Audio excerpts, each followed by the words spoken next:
معزز سامعین کرام، السلام علیکم ورحمۃ اللہ وبرکاتہ۔ نحمدہ و نصلی علی رسولہ الکریم، اما بعد، فاعوذ باللہ من الشیطان الرجیم، بسم اللہ الرحمن الرحیم۔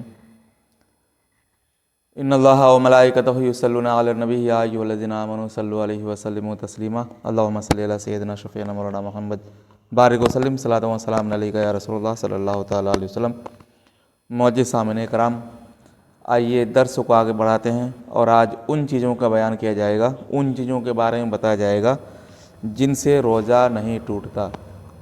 آئیے حدیث پاک سماعت کریں، چند احادیث پاک۔ صحیح بخاری اور صحیح مسلم میں ابو ہریرہ رضی اللہ تعالیٰ عنہ سے مروی ہے، رسول گرامی وقار صلی اللہ تعالیٰ علیہ وسلم ارشاد فرماتے ہیں کہ جس روزے دار نے بھول کر کھایا پیا وہ اپنے روزہ کو پورا کرے کہ اسے اللہ عز و جل نے کھلایا اور پلایا ہے۔ اور دوسری حدیث پاک میں ارشاد فرماتے ہیں، ابو داؤد، ترمذی و ابن ماجہ، دارمی، ابو ہریرہ رضی اللہ تعالیٰ عنہ سے راوی ہے، رسول اکرم صلی اللہ تعالیٰ علیہ وسلم نے ارشاد فرمایا کہ جس پر قے نے غلبہ کیا اس پر قضا نہیں، اور جس نے قصداً قے کی اس پر روزہ کی قضا ہے۔ اسی طرح تیسری حدیث پاک میں ہے، ترمذی میں، انس رضی اللہ تعالیٰ عنہ سے راوی ہے کہ ایک شخص نے خدمت اقدس صلی اللہ تعالیٰ علیہ وسلم میں حاضر ہو کر عرض کی کہ میری آنکھ میں مرض ہے، کیا روزہ کی حالت میں سرما لگاؤں؟ تو حضور نے فرمایا ہاں۔ ترمذی ابو سعید رضی اللہ تعالیٰ عنہ سے راوی ہے، رسول اللہ صلی اللہ تعالیٰ علیہ وسلم نے ارشاد فرمایا کہ 3 چیزیں روزہ نہیں توڑتی: بچنا اور قے اور احتلام۔ اس باب میں انہی چیزوں کا بیان ہوگا جن سے روزہ نہیں ٹوٹتا۔ رہا یہ کہ ان سے روزہ مکروہ بھی ہوتا ہے یا نہیں، اس سے اس باب کا کوئی تعلق نہیں ہے، نہ یہ کہ وہ فعل جائز ہے یا ناجائز ہے۔ مسئلہ: بھول کر کھایا پیا یا جمع کیا، روزہ فاسد نہ ہوا، خواہ وہ روزہ فرض ہو یا نفل، اور روزہ کی نیت سے پہلے یہ چیزیں پائی گئیں یا بعد میں، مگر جب یاد دلانے پر بھی یاد نہ آیا کہ روزہ دار ہے تو اب فاسد ہو جائے گا، بشرطے کہ یاد دلانے کے بعد یہ افعال واقع ہوئے ہوں، مگر اس صورت میں کفارہ لازم نہیں۔ یعنی جو بھی مسئلہ بتایا گیا اس میں صرف قضا لازم ہے، کفارہ لازم نہیں۔ کسی روزہ دار کو ان افعال میں دیکھے تو یاد دلانا واجب ہے، یاد نہ دلایا تو گناہ گار ہوا، مگر جب کہ وہ روزہ دار بہت کمزور ہو کہ یاد دلائے گا تو وہ کھانا چھوڑ دے گا، اور کمزوری اتنی بڑھ جائے گی کہ روزہ رکھنا دشوار ہوگا،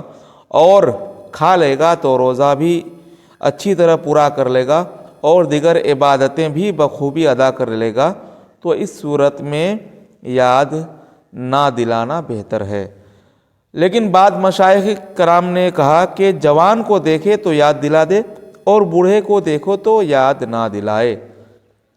یعنی کہ جوان کو دیکھے تو یاد دلا دے اور بوڑھے کو دیکھے کھاتے پیتے تو یاد نہ دلائے، مگر یہ حکم اکثر کے لحاظ سے ہے کہ جو ان اکثر کے جوان جو ہے اکثر قوی ہوتے ہیں اور بوڑھے اکثر کمزور ہوتے ہیں، اور اصل حکم یہ ہے کہ جوانی اور بوڑھاپے کا کوئی دخل نہیں ہے، بلکہ قوت و ضعف، یعنی کہ قوت، طاقتور اور کمزوری کا لحاظ ہے۔ لہذا اگر جوان اس قدر کمزور ہو تو یاد نہ دلانے میں حرج نہیں، اور بوڑھا قوی ہو تو یاد دلانا واجب ہے۔ یعنی آپ اگر کسی کو کھاتے پیتے دیکھ رہے ہیں اور وہ کمزور ہے تو بہتر ہے کہ اسے نہ بتائیں، لیکن اگر وہ قوی ہے، کوئی میٹر نہیں کرتا ہے جوان ہے کہ بوڑھا ہے، اگر آپ ان کو یاد دلائیں گے تو آپ کو ثواب ملے گا، اگر آپ یاد نہ دلائیں تو آپ بھی گناہ گار ہوں گے۔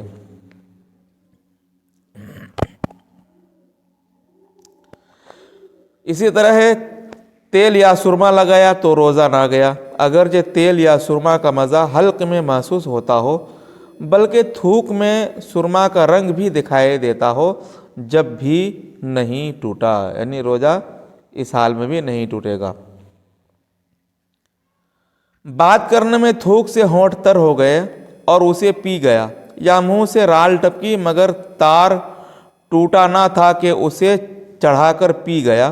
یا ناک میں ریٹھ آ گئی بلکہ ناک سے باہر ہو گئی مگر منقطع نہ ہوئی تھی کہ اسے چڑھا کر نگل گیا، یا کھنکار منہ میں آیا اور کھا گیا، اگرچہ کتنا ہی ہو روزہ نہ جائے گا، مگر ان باتوں سے لحاظ کرنا، احتیاط کرنا بہت زیادہ ضروری ہے۔ مکھی حلق میں چلی گئی، روزہ نہ گیا، اور قصدن نگلی تو روزہ جاتا رہا۔ مکھی وغیرہ اڑ رہا تھا اور آپ کے منہ میں چلا گیا تو اس سے روزہ نہیں جاتا ہے، لیکن اگر کسی نے جان بوجھ کر مکھی وغیرہ نگلا تو روزہ ٹوٹ جائے گا۔ اسی طرح بھولے سے کھانا کھا رہا تھا، یاد آتے ہی فوراً لقمہ پھینک دیا، صبح صادق سے پہلے کھا رہا تھا اور صبح ہوتے ہی اگل دیا، روزہ نہ گیا، اور نگل لیا تو دونوں صورتوں میں روزہ جاتا رہا۔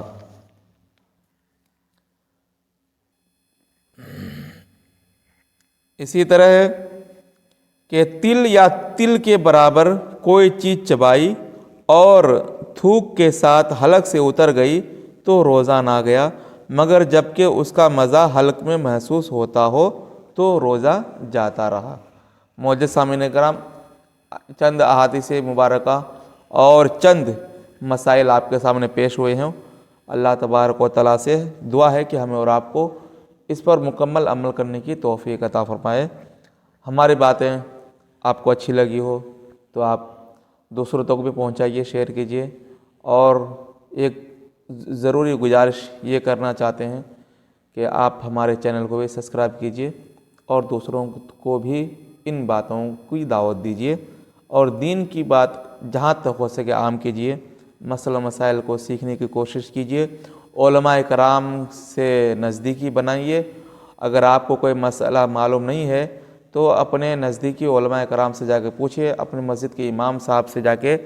سوال کیجیے کہ حضرت ہمیں رمضان کے متعلق بتائیے، روزہ کس چیز سے ٹوٹتا ہے، کس چیز سے روزہ نہیں ٹوٹتا ہے۔ یہ تمام باتیں جب تک آپ علماء کرام سے پوچھیں گے نہیں تب تک ہمیں اور آپ کو اس کا علم ہوگا نہیں۔ تو ہم دعا کرتے ہیں کہ اللہ تعالی ہم سب کو رمضان مبارک کے مکمل روزہ رکھنے کی توفیق عطا فرمائے۔ وما علینا الا البلاغ۔